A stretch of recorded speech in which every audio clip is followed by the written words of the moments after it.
ጭካኔ መልክ ቢኖረው ዓለም ያፈራቻቸውን ሚሊዮን ገዳይ አምባገነኖችን ይመስል ነበር። ከአፍሪካ እስከ አውሮፓ፣ ከኤስያ እስከ አህጉረ አሜሪካ ከስማቸው እኩል አስፈሪነታቸውና ደም አፍሳሽነታቸው በታሪክ ገጽ ይነበባል።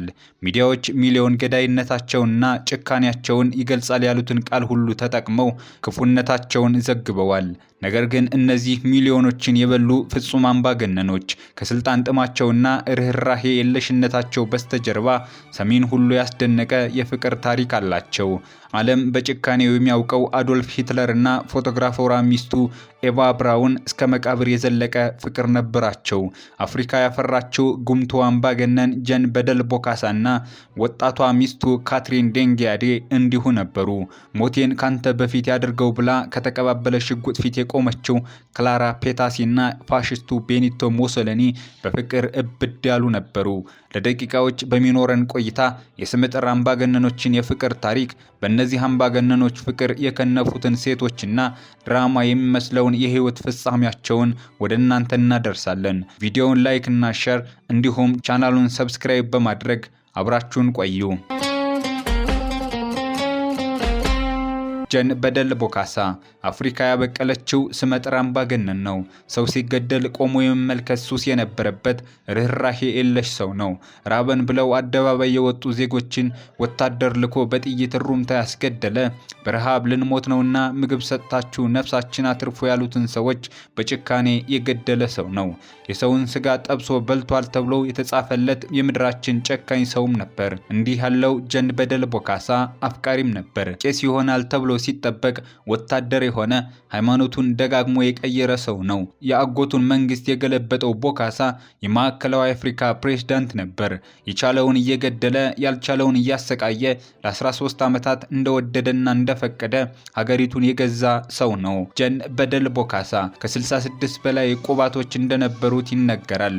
የ16 ዓመቷን ካትሪን ዴንጊያዴን ከሁሉም አስበልጦ የሚወዳት ሚስቱ ነበረች። እንደ አውሮፓውያኑ ዘመን አቆጣጠር በ1977 ራሱን የማዕከላዊ አፍሪካ ንጉስ ሚስቱን ደግሞ ንግስት አድርጎ ዘውድ ጫነ። የካትሪንና የቦካሳ ፍቅር በህዝብ ዘንድ የተገለጠ ቢሆንም ህይወቷ በፍርሃት የተሞላ ነበር። የንጉሰ ነገስቱ ቦካሳ ተጠርጣሪነትና አስፈሪ ቁጣ ለካትሪን አስጨናቂ ነበር። ዓለም በጭካኔውና አባካኝነቱ የሚያውቀው ቦካሳ በ1979 በፈረንሳይ አቀነባባሪነት በፈነቀለው አጎቱ መንግስቱ ተፈነቀለ። በወቅቱ ሊቢያ የነበረው ቦካሳ 13 ዓመታት የሀገሪቱን ህዝብ አንፈራጦና አንቆራጦ የገዛበት ዙፋኑ ከዳው። ንብረቱ በሙሉ ተወረሰ። ከሚወዳቸው ቤተሰቡም ጋር ተለያየ።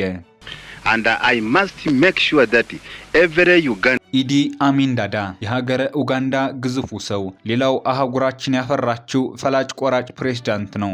የኡጋንዳ ዋራጅ የተቀጠለለት መጠሪያ ስሙ ነው። ኢዲ አሚን ዳዳ እንደ ሌሎች አምባገነን ቢጤዎቹ ብዙ ሚስቶችን የቀያየረ ሰው ነበር። ሳራ ኪዮላባ አምስተኛና አብረው የቆየች ተወዳጅ ሚስቱ ነበረች። በኡጋንዳ ጦር አብዮታዊ ራስን የማጥፋት ሜካናይዝድ ሬጅመንት በእንግሊዘኛ አጠራሩ ኡጋንዳንስ አርሚ ሪቮሉሽናሪ ሱሳይድ ሜካናይዝድ ሬጅመንት ባንድ ጎጎ ዳንሰኛ በመሆኗ በአንድ ወቅት የራስን ማጥፋት ሳራ የሚል ቅጽል ስም ተሰጥቷት ነበር። ኢዲ አሚን ዳዳ የ19 ዓመቷን ሳራ ኪዮላባን በዳንስ ስትውረገረግ ተመለከታት። የኡጋንዳው ሰው ከ300 ሺህ በላይ ኡጋንዳውያንን የጨፈጨፈው ኢዲ አሚን ዳዳ በ19 ዓመቷ ሳራ ኪዮላባ ፍቅር ከነፈ። በዚህ ጊዜ ኪዮላባ በሞሳካ ከተማ እጮኛ የነበራት ሲሆን 1974 በዕለተ ገና ከድሮ ፍቅረኛዋ ጄሲ ጊታና ልጃቸው ጋር ልደትን እያከበሩ ነበር። ነገር ግን በሚያሳዝን ሁኔታ የ43 ልጆች አባት የነበረው ኢዲ አሚን ዳዳ የሳራ ኪዮላባንና የጄሲ ጊታ ልጄ ነው ብሎ ልደቱንም በቴሌቪዥን ይታወጅ ዘንድ አዘዘ። ጮኛዋና የአንድ ልጅ አባት የነበረው ጄሲ ጊታ ልጁንና ፍቅረኛውን በመቀማት ወታደሮቹ እንዳስገደለው ይነገራል። ከዛም በ1975 በዋና ከተማዋ ካምፓላ 2 ሚሊዮን ፓውንድ በፈጀ ድል ባለ ሰርግ የፍልስጤም ፕሬዝዳንት የነበሩት ያሲር አራፋት ሚዜነት ኪዮላባን አገባ። ፕሬዝዳንት ከመሆኑ አስቀድሞ የከባድ ሚዛን የቦክስ ሻምፒዮንና የብሪታንያ ወታደር የነበረው ኢዲ አሚን ዳዳ የሰርጉን ኬክ በሰይፍ እንደቆረሰ ይነገራል። እንዲህ ባለ ሁኔታ ካገባት ሚስቱ ጋር ለ7 ዓመታት በሞቀ ፍቅርና ትዳር ከኖሩ በኋላ ኢዲ አሚን ዳዳ ወደ ሳውዲ አረቢያ በመሸሹ ምክንያት ሳራ ሳራ ኪዮላባ ጋር ተለያዩ።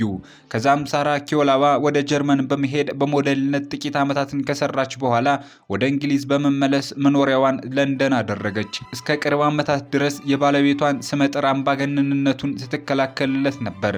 በ2003 በኩላሊት ህመም ታሞ ሲሞት በሰጠችው ቃለ መጠይቅ ኢዲ አሚን ዳዳ እውነተኛ የአፍሪካ ጀግናና ድንቅ አባት ነበር።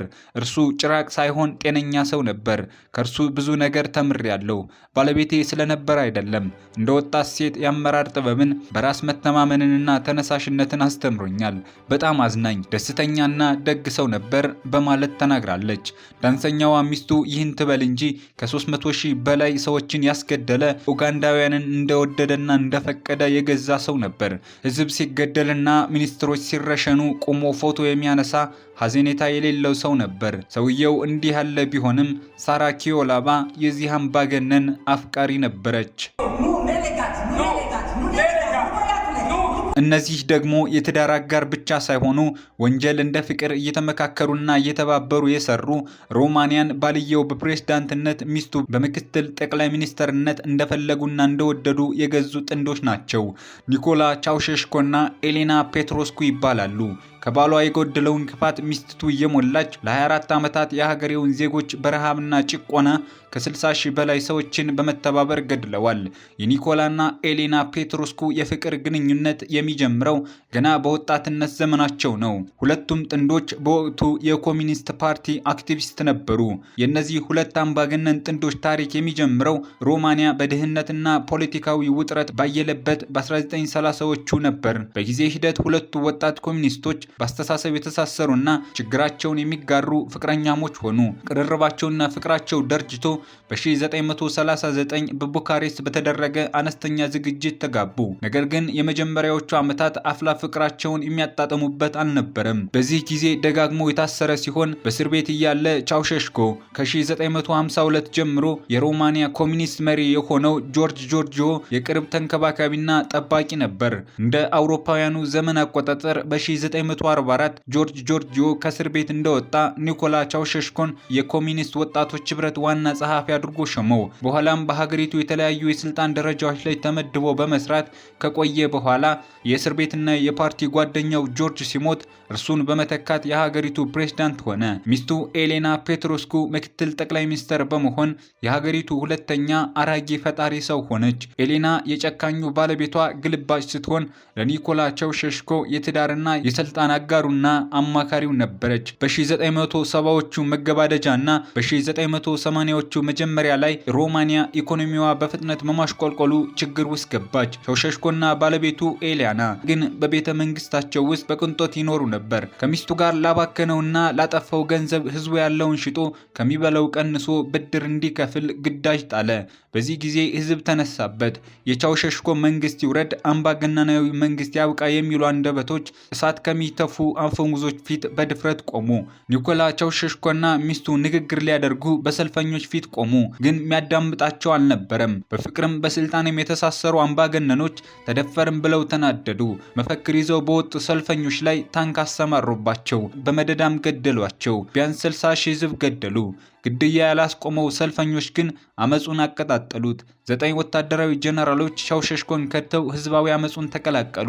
በዚህ ጊዜ ብዙ ዜጎች መገደላቸውን የተመለከተው የመከላከያ ሚኒስትሩ ራሱን አጠፋ። ጥንድ ሆነው ሮማንያን 24 ዓመት የገዙበት ኮሚኒስት ፓርቲ ተበታተነ። ባል በፕሬዝዳንትነት ሚስት በምክትል ጠቅላይ ሚኒስትርነት ሲገዙበት የነበረው የቻውሼሽኮ መንግስት በህዝባዊ አመጽ መገርሰሱ ተረጋገጠ።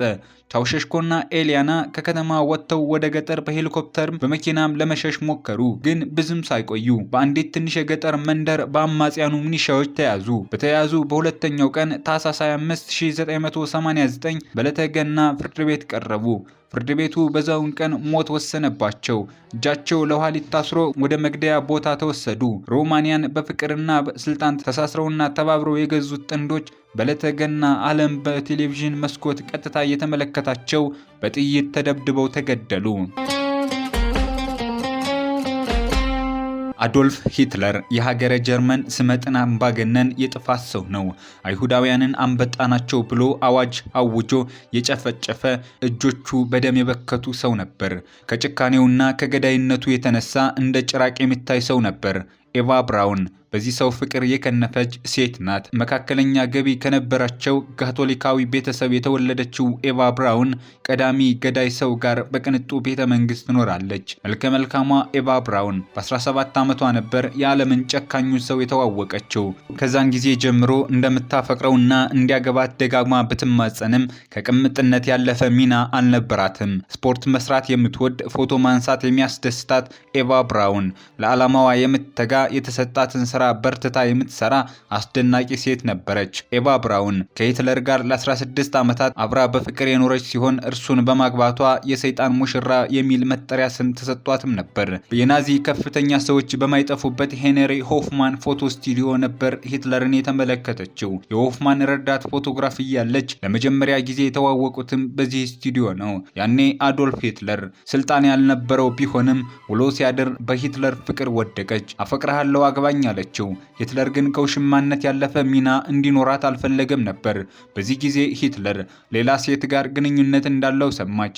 የምትወደው ሰው ሌላ በማፍቀሩ ተበሳጭታ ራሷ ደረት ላይ ሽጉጥ ተኮሰች። ግን ያቀባበለችው ሽጉጥ ከሸፈ፣ ከሞት አመለጠች። ሂትለር የወጣቷን ደመግቡ ሴት በእርሱ ፍቅር ከንፋ ራሷን ለማጥፋት መሞከሯን ሲሰማ በውሽማነት አብሯት እንደሚቀጥል ነገራት። የምትኖርበትና የምታርፍበት ቪላ ቤት በተወለደችበት ሙኒክ ከተማ ሰጣት።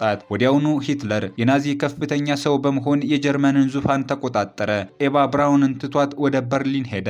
ናዚ ስልጣኑን መቆጣጠሩን ተከትሎ እነ ኤቫ ብራውን የሚሰሩበት የሆፍማን ፎቶ ስቱዲዮም ወደ በርሊን የስራ ቦታውን ቀየረ። ኤቫ ብራውን ፖለቲካ አይገባትም፣ የናዚ ፓርቲ አባልም አይደለችም። በሂትለር ፍቅር የከነፈች ኤቫ ብራውን ድጋሜ ራሷን ለማጥፋት ሙከራ እንዳደረገች ሂትለር ሲሰማ አይሁዳዊ አለመሆኗን አጣሩልኝ ብሎ አዘዘ። አይሁዳዊ አለመሆኗን ነገሩት። ከወትሮው በተለየ ቀረባት። ቤተ መንግስት እንደፈለገች መውጣት መግባት ጀመረች። ኤቫ ብራውን ከፎቶግራፍ አንሺነት ወደ የሂትለር ልዩ ጸሐፊነት ተሸጋገረች። በዚህ ጊዜ ያለ ከልካይና ያለ ተፈታሽ አብረው የምትሆኑበት ምቹ ሁኔታ ተፈጠረላት። ይሁን እንጂ እስካሁን የጋብቻ ጥያቄውን አልተቀበለውም። በእንዲህ ያለ ሁኔታ ውስጥ እያሉ ሂትለር ተሸነፈ። በርሊን በአራቱም አቅጣጫ ተከበበች። የሶቪየት ህብረት ጦርና አውሮፓውያን ይህን ክፉ ሰው ለማስወገድ በምድርም ባየርም በርሊንን ከበቧት። ኤቫን ቤተ መንግስቱን ለቃ እንድትወጣ ሂትለር ነገራት። አብሬ ሞታለሁ አልወጣም አለች። አዶልፍ ሂትለር ለ16 ዓመታት በውሽማነት አብሯት ከዘለቀ በኋላ የሞት ዋዜማ ምሽት ላይ የጋብቻ ጥያቄዋን ተቀበለ። አትበገሬው አፍቃሪ ኤቫ ብራውን ለዘመናት ስትመኘው የነበረ ጋብቻ እውን ሆነ። ሙሉ በሙሉ እያሸነፈ የመጣው የአውሮፓ ጥምር ኃይል እነ ሂትለርን ከነነፍሳቸው ለመያዝ ጥረት በሚያደርግበት ጊዜ ሂትለርና የክፋት ግብረ አበሮቹ አማራጭ እንደሌላቸው አወቁ። የናዚ ባለስልጣናት ቤተሰቦቻቸውን ቀድመው በመግደል ራሳቸው ላይ ተኮሱ። የጥፋት ሰው አዶልፍ ሂትለር ትላንት ማታ ያገባትን ኤቫ ብራውን ተኩሶ ገደላት፣ ራሱንም አጠፋ። አፍቃሪዋ ኤቫ ብራውን የ16 ዓመታት ውሽማዋን ካገባችው አንድ ቀን ሳይሞላት በ33 ዓመቷ ማረፊያውን የማያውቀው ፍቅር እስከ ሞት አደረሳት። በቀጣይ እስከነገናኝ የዛሬውን አበቃን።